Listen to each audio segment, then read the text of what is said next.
Waalaikumsalam, Bu.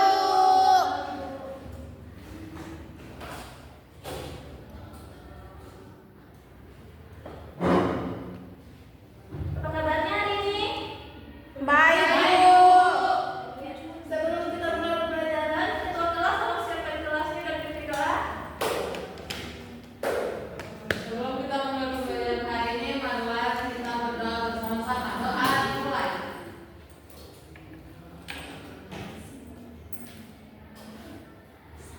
Doa selesai. Hari ini adik-adik sehat? Sehat, Bu. Ada yang datang hari ini? Semua hadir, Bu. Oh, siapa? Yang diberi sakit. Sakit ya. Ada sakit apa? Sakit Dia sakit hati. perutnya, Bu. Bisa makan. Kita doakan supaya cepat sembuh ya. Amin. Amin. Ibu absen dulu ya. Ya, Bu. Ibu di mana? Ada, Bu. Oh, ada Rizal. Ada Ibu Rizka. Ada, Bu. Antika Suryani. Ada Ibu Evi Rahimi. Hadir, Bu. Nazila Sajila. Hadir, Bu. Ya, itu sakit ya. Hari ini kita akan belajar IPA. Adik-adik bawa bukunya kan? Bawa. Bawa, Ibu. Hari ini kita akan belajar IPA mengenai fotosintesis. Nah, sebelumnya di kelas sebelumnya kita belajar tentang bagian-bagian tubuh dan fungsinya.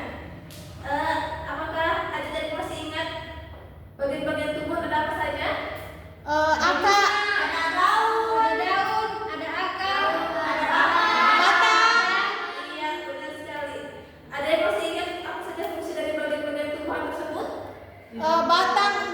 Akar untuk menahan air. Iya, menahan air. Apalagi fungsinya akar? Untuk salah. Ingat. Iya. Hari ini kita akan belajar tentang fotosintesis. Nah, tujuan pembelajaran ini adalah melalui pengamatan langsung menggunakan alat peraga fotosintesis ini. Ibu harap adik-adik dapat menganalisis proses fotosintesis dengan benar. Nah, itu adalah tujuan yang akan kita capai hari ini. Nah, sebelum mulai pembelajaran, Ibu mau tanya. Jika adik-adik lapar, apa yang akan adik-adik lakukan? Makan. Mencari makan. Apalagi? Minum. Apa? Lapar. Apa itu biasanya dilakukan kalau lapar? Makan. Pasti kasih kaki cari makanan. Ya, Bu. Betul. Selain manusia, tumbuhan juga butuh makan. Nah, ada yang tahu bagaimana cara tumbuhan mencari makanannya? Tidak tahu, Bu. Nah, disinilah kita akan belajar.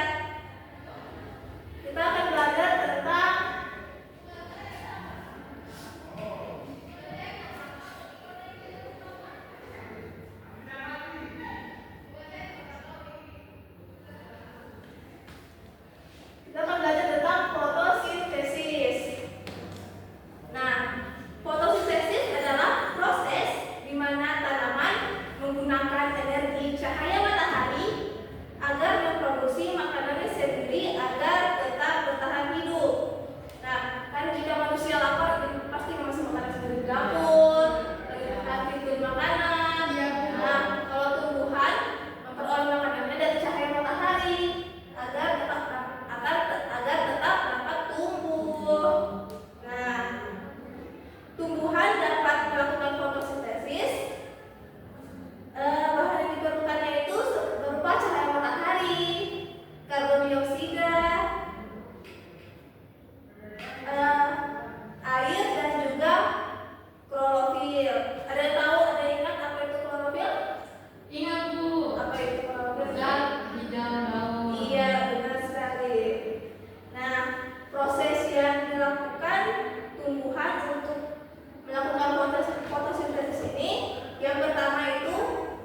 Dan dari akar akan disalurkan melalui batang ke organ tubuh tumbuhan termasuk daun.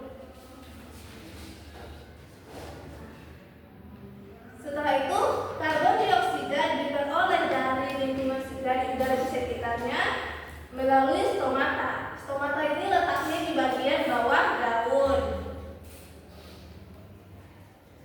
Kemudian fotosintesis ini terjadi di daun. Proses fotosintesis akan terjadi ketika klorofil pada daun menangkap sinar matahari. Nah, kemudian sinar tersebut digunakan untuk mengubah air dan karbon dioksida menjadi glukosa dan juga oksigen.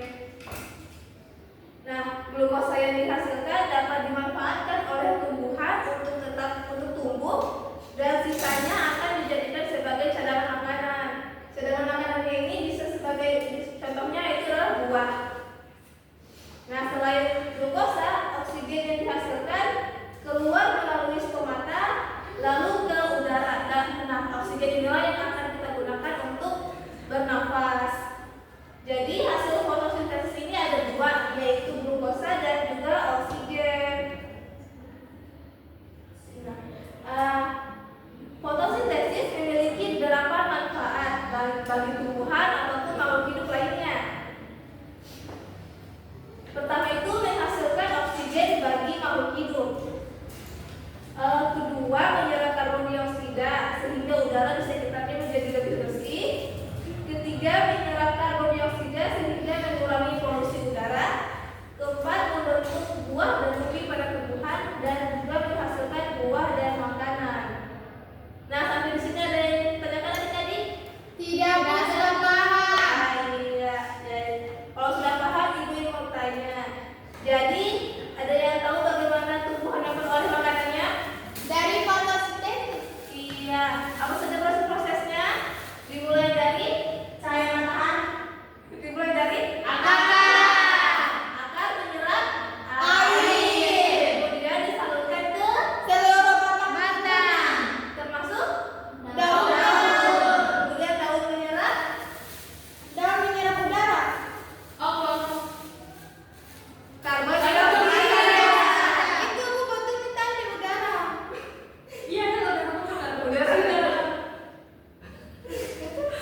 Kemudian tumbuhan terkena sinar matahari dan terjadilah proses fotosintesis.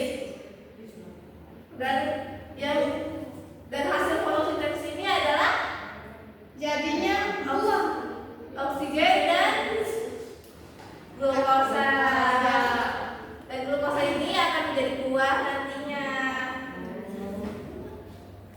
Jadi kita memiliki kewajiban terhadap tumbuhan di sekitar kita dan dapat dilakukan dengan beberapa cara. Ada yang tahu beberapa caranya seperti apa untuk menjaga lingkungan? Tidak membuang sampah. Iya. Tidak menebang pohon. Iya, benar sekali. Sudah kita bawa sembarangan. Selain tidak menebang pohon sembarangan,